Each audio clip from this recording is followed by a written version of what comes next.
네, 방금 전에 전화가 오면서 영상이 끊어져서 2부로 다시 시작하도록 하겠습니다.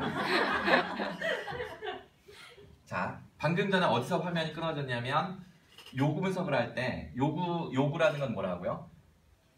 선생님이 애들을 볼 때 이걸 왜 못하지? 라는 겁니다. 이러한 의문이 들지 않으면 교육 자체가 필요 없는 거예요. 20세기 교육학은 항상 왜 못하지라는 그 요구가 있을 때만 이제 그걸 해결하는 게 교육이라고 하는 겁니다. 그때 몰라서구나 라고 하면 이때 가르치는 거예요. 이때 가르칩니다. 가르치면 되지. 가르치면 돼질까요? 이걸까요? 아니면 돼질까요? 이거죠. 네, 맞습니다. 가르치면 돼. 너무나 답이 쉬워요. 그런데 모르는 게 아니야. 알아요. 그러면 어떻게 해야 돼요? 그럼 바로 해결 방법이 나와야 안 나와요? 아는데 못하고 있어요. 그러면 어떻게 해결 방법은? 바로 안 나와요. 더 분석을 해야 됩니다. 알고 있는데 그걸 왜 못하지? 그러면 한 번 더 쪼개봐야 돼. 어떻게? 그 이유가 그 사람의 내부에 있는지, 이거는 그 사람의 마음이라는 뜻입니다. 외부에 있는지, 이것은 외부 환경 조건을 말하는 겁니다. 환경 조건. 둘 중에 하나예요, 무조건. 그 사람의 마음에서 하기 싫어하거나, 이게 하기 싫어서죠. 또는 외부에 있다는 거는 어쩔 수 없이 못하는 거죠. 이유가 딴 데 있는 겁니다. 근데 이건 몰라서. 그래서 이렇게 크게 세 가지입니다. 하기 싫어서, 어쩔 수 없이, 몰라서. 이 세 가지로 모든 원인은 다 설명이 될 수 있다. 그런데 이 세 가지 모두 다로 아무리 분석을 하려고 해도 분석이 안 된다. 그럼 어떻게 해야 돼요? 그럼 포기하면 됩니다. 네. 사실은 처음부터 포기하면 이렇게 머리 아프게 분석할 것도 없었는데 굳이 우리는 이렇게 돌다가 마지막에 포기하게 돼요. 특히 가장 인생에서 제일 이런 게 기대하는 대로 아무리 가르쳐도 해결되지 않는 그 삶의 영역이 뭐냐면 결혼 생활인데, 그렇죠? 교실에서도 잘 안 되지만 결혼은 더더욱 안 되잖아요, 그렇죠? 뜻대로 절대 안 되는 영역이잖아요, 이 남녀 간의 문제가. 그럼 처음부터 포기하면 제일 좋은데 우리는 꼭 이렇게 돌다가 한 15년쯤 돼야 저는 이제 아직 한 2년, 3년 정도 남았어요.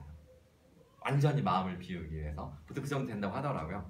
그래서 지금도 많이 비웠다고 생각이 되는데 그래서 이렇게 삥 돌아오면 이걸 뭐라고 해요? 이렇게 삥 이렇게 돌다가 결국은 포기할 건데 이렇게 삥 도는 걸 뭐라고 해요? 두 글자로? 인생이죠. 아니, 구체적으로 대놓고 그걸 삽질이라고 하죠.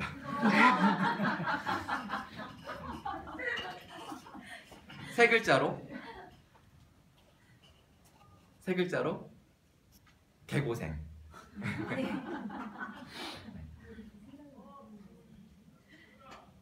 네 글자로는 뭘까요? 네? 뭐라고요? 구제불능. 구제불능은 이제 구제불능일 때 포기한다는 거고, 이렇게 고생하는 걸 네 글자로. 저도 지금 방금 즉흥적으로 생각을 한 건데요. 자업자들도 여기에 해당이 돼요. 자기가 혼자 기대해놓고 스스로 고생하는 거잖아요. 자업자들. 그런 말 그때 쓰잖아요, 그렇죠? 자기가 벌린 일에 자기가 고생 다 진탕하는 거. 고진감래라는 뜻도 적용할 수 있을 것 같습니다. 고진감래가 무슨 뜻인가요? 고생 끝에 낙이 온다고요? 여기 안 맞잖아요. 그러면 제가 말한 고진감래는 고생 진탕했더니 감기가 오네. 이거 3년 전에 유행했던 카톡방에 유행했던 말인데, 자, 이해되시나요? 그리고 이 문제를 체크할 때는 여기서부터 이렇게 순서대로, 몰라서, 하기 싫어서, 어쩔 수 없어서 이 순서대로 확인을 해야 돼요. 왜냐하면 지금 분석하는 이 순서대로 와야 하기 때문에 그렇습니다. 자, 오늘은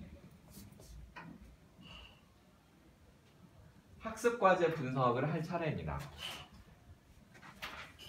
이제 강의를 아직 여기 못 들으신 분이 지금 한 서너 분 계신데 지금 포인트를 얼른 잘 잡으시고 집에 가서 다시 들으시면 훨씬 더 이해가 잘 되실 거예요.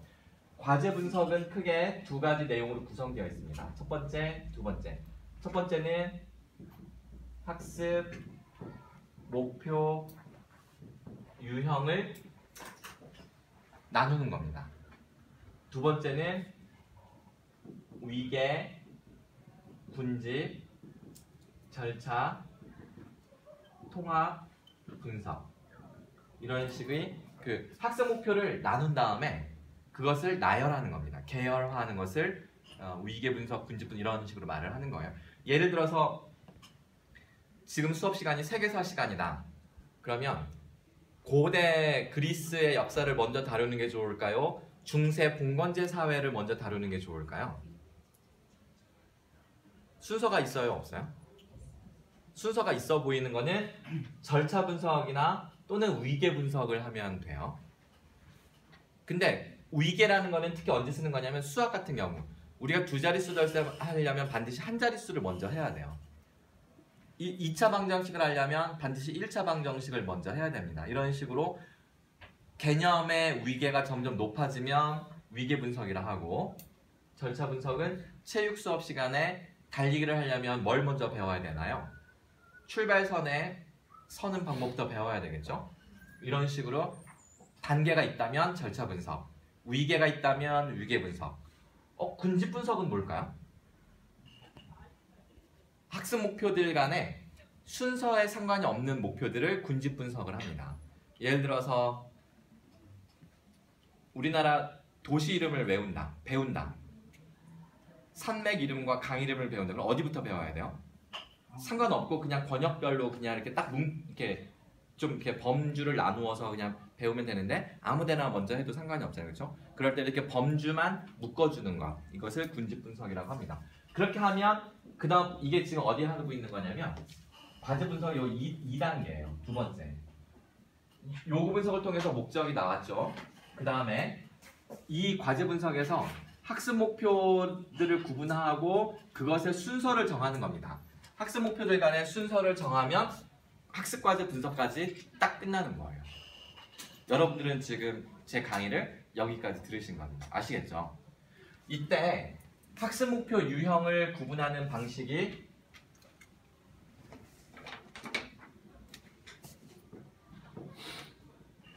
블룸,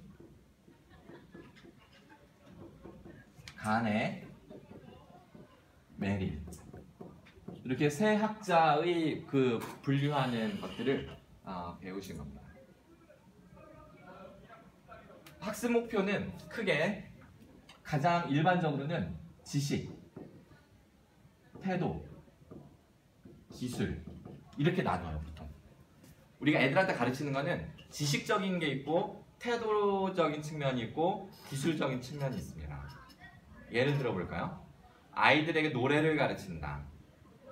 유치원에서 아이들에게 노래를 가르친다 그러면 노래를 가르치기 위해서 지식적인 요소는 뭐가 있을까요? 노래라고 그냥 딱 하나가 아니에요.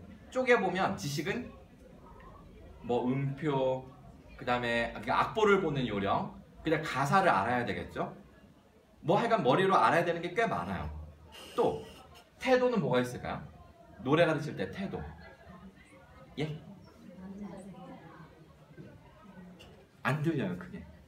바른 자세로 앉아서 부르기, 뭐 입모양을 어떻게 하는지. 입모양과 바른 자세, 그거는 기술. 이 태도는 그 마음가짐을 말하는 거예요. 네. 지금 말씀하신 그 자세는 바른 자세, 기술 또는 지식이라고 하면 돼요. 그건 지식. 태도는 자신감 또는 노래하기를 좋아하는 마음, 이런 걸 태도라고 합니다. 자신감. 여학생들이 체육 수업을 좋아해요, 싫어해요? 보통 그런 건 태도예요. 그럼 체육 시간에 내가 지금 여자 중학교 아이들 가르쳐야 되는데 어떻게 해요? 제일 먼저 태도 먼저 바꿔야죠. 이게 재밌다라는 걸 생각하게끔 해줘야 됩니다. 기술은 뭐예요? 이제 발성 연습하기 위해서 뭐 아에이오 막 이런 거 하기도 하고 막 이런 거 하죠, 그렇죠?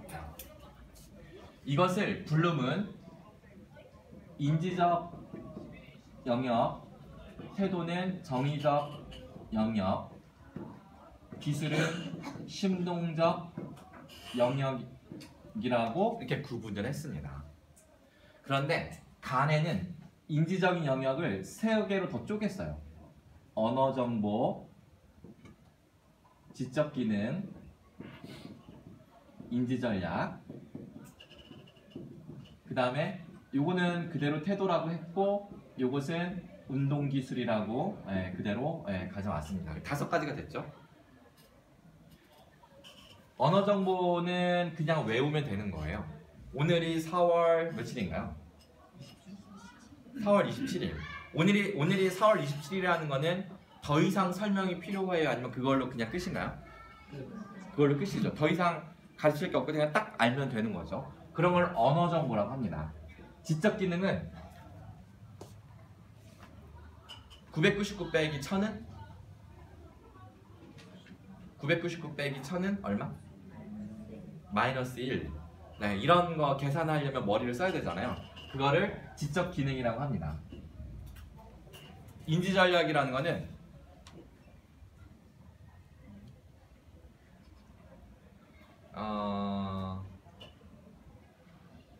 이 2를 10번 곱하면 얼마일까요? 20 아니에요. 2를 10번 곱하면 숫자 2를 곱하기 2 곱하기 2 곱하기 점점점 곱하기 2가 10개예요. 이걸 우리가 2의 10승이라고 그러죠. 그러면 지금 여러분들은 저걸 어떻게 계산해야 되지? 어떻게 계산해야 효율적인가라고 막 그 생각, 이게 인지 전략. 이런 거 인지 전략이라 합니다. 그냥 요령을 알아서 딱 계산하는 거는 뭐? 계산하는 거는 지적 기능. 근데 어떻게 계산할까라고 해서 지금 막 전략을 생각하잖아요. 인지 전략.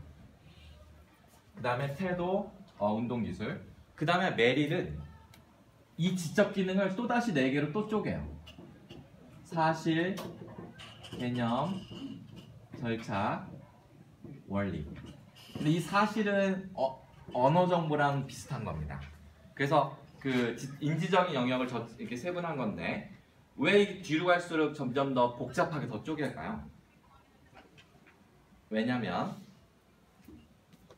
메릴의 스승이 가네예요. 가네의 스승이 블룸입니다. 그러니까 제자는 자기 지도 교수가 연구해 놓은 거를 바탕으로 자기도 논문을 써서 발표를 해야 되잖아요. 그러면은 교수님이 한 거를 더 분석을 해야 되겠죠, 그렇죠? 그렇게 하다 보니까 점점 더 복잡해진 겁니다. 자, 여기서 중요한 질문. 이렇게 쪼개면 쪼갤수록 여기 이제 이거 플러스 이제 뭐 태도도 있고 여기 또 이렇게 뭐 운동 기술 이렇게 쭉 있겠죠. 그럼 개수가 점점 더 늘어나면서 더 복잡해져요. 자, 이것을 잘 쪼개면 쪼갤수록 세분화할수록 더 잘 가르칠 수 있을까요? 아니다. 그럼 통합하는 게 낫다. 그때 달라요. 네. 20세기에는 최대한 쪼갠다. 21세기에는 다시 웬만하면 통합한다. 이렇게 트렌드가 이렇게 약간 변하고 있습니다. 원래는 하나인데 쪼개다가 다시 통합을 하는 거죠. 왜 다시 통합하는 걸로 돌아섰을까요? 쪼개보니까 이게 사실은 가르치는 그 결과가 최종적으로 달성해야 되는 이 목표가 결국 다시 그 묶어야지 목표가 되는 거예요. 네. 사실 노래 잘해야 되는데 오디션 프로그램에 나서 노래 잘하는 아이들은 지식 따로 기술 따로 태도 따로 배웠을까요? 아니잖아요, 그렇죠? 수영 강습을 할 때 어떻게 가르칠까요? 물어봐야지.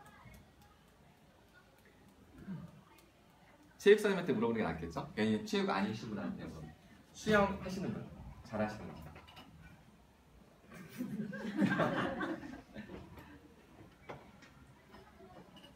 그러면은 수영 강습반 배워본 적 있으신 분? 없어요? 그럼 제가 얘기할게요. 착하죠, 제가. 오늘 더 세게 나갈 수도 있는데. 강습 수영장에 가면 그 수영 잘생긴 강사께서 어떻게 가르치시냐면요. 일단은 처음에 말로 막 뭘 설명을 해요. 그리고 나서 이제 딱 이제 바로 실전에 들어가겠습니다 하면 꼬르륵 물속에 들어가서 고개만 이렇게 내밀었다 넣었다 하면서 음파 연습을 시킵니다. 이제 그래서 음파가 좀 되면 키판을 잡기도 전에 먼저 위에 이렇게 턱에 걸터 앉아 엎드려가지고 발로 물장구를 막 쳐요. 발차기. 그러다가 이제 키판을 잡고 발차기 하면서 앞에서 이 물 위에서 이렇게 앞으로 나가야 돼요. 이게 쭉 나가면 이제 한 달 걸려요. 그리고 나서 이제 간다 그러면 이제 팔을 저으라고 합니다. 그러다가 팔 잘 저으면 팔 꺾기 하고 숨 쉬는 것도 이런 팔 저으면 숨 어떻게 쉬는지도 알려주고 막 이렇게 하죠. 이런 식으로 절차적으로 배우는 사람과 아예 그냥 처음부터 물에 빠뜨려가지고 첨벙첨벙 허우적허우적거리게 해가지고 수영을 배운 사람과 최종적으로 월드스타가 될 수 있는 가능성은 누구에게 있을까요? 두 번째죠. 이거는 뭐 어쩔 수 없습니다. 절차적으로 체계적으로 배운 사람은 그냥 잘해야 조금 잘하는 정도? 이 정도입니다. 반드시 처음부터 아예 통합적으로 가르치는 게 나은 거지 분석적으로 가르쳤다가 나중에 저절로 통합된다라고 하는 생각 학자들의 탁상공론적 사고 생각밖에 안 됩니다. 그런데 아마 유치원의 누리교육과정 디테일하진 않겠지만 기본적으로 그런 교육과정들을 짜시는 많은 교수님들 머릿속에는 이게 구분되어 있어요. 원화, 유아 단계의 인지적 측면, 정의적 다 구분해요. 교과서를 보면 보육학계로 이런 데 보면 기본적으로 한두 챕터에 이게 다 다뤄져 있습니다. 근데 시대가 바뀌어가고 있는데 여러분들이 배우시고 있는 모든 교재는 언제 쓰여진 책이다? 20세기 후반에서 21세기 초에 쓰여졌는데 그 책을 쓰신 분들은 언제적 지식을 가지고 있다? 20세기 중반 지식을 가지고 있다. 그러니까 이분들의 지식을 그대로 배웠고 그 지식을 가지고 박사 논문을 썼고 그 지식을 가지고 그 권위를 가지고 교재를 썼고 그걸 가지고 여러분들을 가르치는 건데 여러분들은 이제 등록금을 내고 오셔서 배우시는 겁니다. 그런데 유발 하라리 누구죠? 유발 하라리 검색해 보세요. 빨리 스마트폰 꺼내서 검색해 보세요. 유발 하라리 유발 하라리 네, 제가 저라고요? 대학 교수 박사 대학 교수 박사? 작가? 네, 다 맞아요. 네. 핸드폰이 매우 느리네요. 네. 찾으셨어요? 네, 맞아 이분. 헉, 영어네요. 네.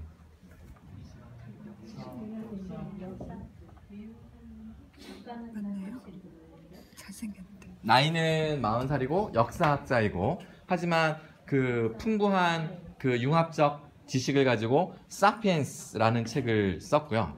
우리나라 번역서가 사피엔스인데 From Animal to God라는 책을 썼는데요. 인간은 동물로 시작했는데 신이 되어가고 있다. 근데 그 책에서 지금 현생 인류는 2100년이면 사라질 것이다 이렇게 예고하는.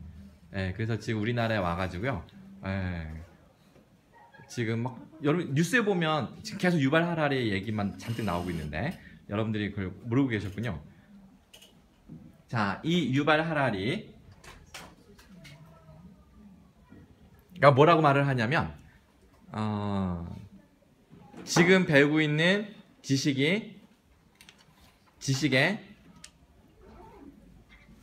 몇 %가 쓸모없다 이런 말을 해요. 학교에서 배운 지식이 몇 %가 쓸모없는 것이다 라고 해요. 빨리 찾아보세요. 지금 학교에서 배우고 있는 지식이 몇 %가 쓸모가 없다라고 말을 하고 있습니다. 찾으셨어요?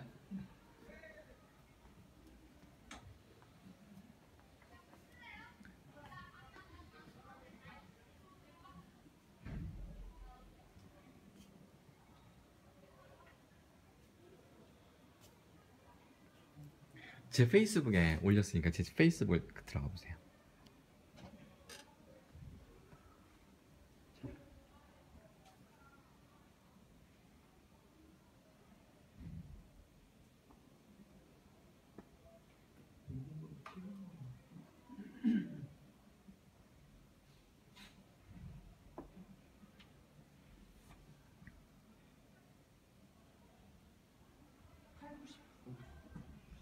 8, 90%. 네.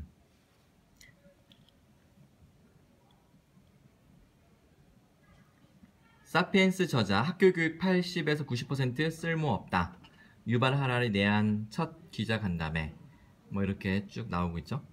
네, 다 찾으셨나요? 네. 네.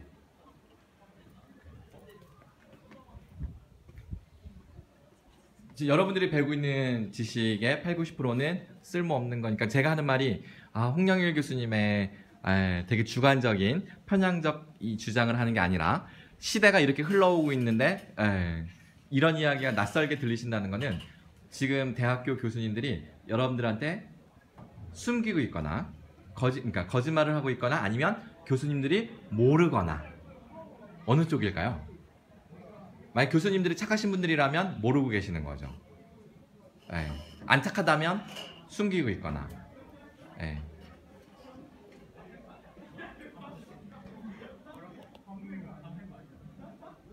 질문 없나요? 자, 요점은 뭐라고요? 학습과제 분석 간의 매류를 거쳐오면서 학습 목표의 유형을 끊임없이 구분하고요. 예를 들어서 노래 가르치기라고 하면 가사, 악보 보는 요령, 그 다음에 노래에 대한 자신감과 즐거움, 그 다음에 발성법, 이런 식으로 지식기술 태도로 노래 하나를 가르치더라도 쪼개서 가르치라는 게 20세기식 방법이었다면, 근데 이 쪼개는 것도 가르칠 때 위계와 이게 있을 거예요. 순서가. 그 순서를 배열하라는 것이 학습과제 분석인데요. 근데 21세기로 넘어오면서 다시 근본적으로 이게 쪼개지는 게 아닌데 너무 인위적으로 쪼갰다. 그러니까 교육이 어색해진다. 아이들이 왜 수업 시간에 흥미를 잘 잃어버리냐? 어색하게 가르치니까 자꾸 흥미를 잃어버리는 거죠. 그냥 통합 수업을 해야 되는데, 대표적인 사례가 유치원의 경우는 유치원도 하나의 대표적인 21세기 트렌드를 대표하는 사례로 많이 이야기되는 것 중에 하나고요. 체육 수업은 반드시 통합 수업을 해야 됩니다. 그리고 단계적으로 분절적으로 가르치는 것을 최대한 지향이 아니라 지향해야 되고요. 그런데 여러분들이 만약에 교생실을 나가거나 그래서 위에 지도 선생님이 계시다 그러면 너 왜 분절적으로 안 가르치냐고 호통을 칠지도 몰라요. 그럴 때는 분절적으로 가르치는 척 하다가도 안 계시면 또 다시 통합적으로 시도를 해야 되는데 머리를 많이 써야 되겠죠. 질문 없나요? 네, 다시 한번 유발 하라리의 이야기를 인용하면서 마치겠습니다. 우리가 지금 학교에서 배우고 있는 지식의 80에서 90%는 쓸모가 없다. 여기에 더해서 홍영일은 합리적 지식은 100% 쓸모가 없다라고 저는 이야기를 할 거고요. 이제 사피엔스에 견줄 만한 제 책도 조만간 나올 예정입니다. 네, 감사합니다. 오늘 여기까지 할게요.